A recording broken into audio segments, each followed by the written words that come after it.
Hey, hello, I am back with a healthy, tasty, and quick paneer bowl recipe. As I mention പനീറാണ് ഇതിൻ്റെ main hero. So നമുക്ക് പനീർ ഇതേപോലെ Chris cross ചെയ്ത് cut ചെയ്ത് നമുക്ക് ഇഷ്ടമുള്ള മസാലയൊക്കെ പുരട്ടി കൊടുക്കാം.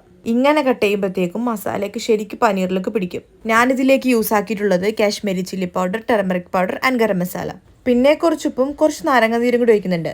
ഒരു പാൻ വെച്ച് ഫ്ലെയിം ഓൺ ആക്കി കുറച്ച് വെളിച്ചെണ്ണയും പിന്നെ ഇങ്ങനെ കുനുകുന ഗാർലിക് ഇട്ടൊന്ന് സോട്ട് ചെയ്യാം. പിന്നെ കുറച്ച് ഗീ റൈസും കൂടി ഇട്ട് കൊടുക്കുന്നുണ്ട്. ഇപ്പം നോർമൽ റൈസാ ഉള്ളുന്നുണ്ടെങ്കിൽ നോർമൽ റൈസ് ഇട്ടാലും മതി.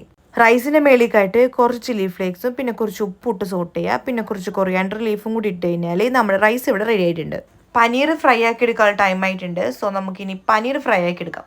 കരിഞ്ഞു പോകാൻ ചാൻസ് ഉള്ളതുകൊണ്ട് ഫ്ലെയിം കുറച്ചിട്ടിട്ട് ഫ്രൈ ആക്കി എടുത്താൽ മതിയാവും. പനീർ നമുക്കിനി ഇതേപോലെ കട്ട് ചെയ്തിട്ട് നമ്മൾ റൈസിൻ്റെ സൈഡിൽ കയറ്റി ഇതിലേക്ക് ഇനി ഒരു സാലഡും കൂടി റെഡിയാക്കാനുണ്ട്. സോ കുറച്ച് തൈര്, കുറേ കുക്കുംബർ ഇതേപോലെ കട്ടാക്കിയത്, അതിൻ്റെ മേലേക്ക് ചില്ലി ഫ്ലേക്സും ഉപ്പും ഇട്ട് നന്നായി സോട്ട് ചെയ്ത് കൊടുക്കുക. സാലഡ് ഇവിടെ റെഡി ആയിട്ടുണ്ട്. ഇനി നമുക്ക് ആ പ്ലേറ്റിന് സൈഡിലേക്ക് ഇതേപോലെ ഒഴിച്ചു കൊടുക്കാം.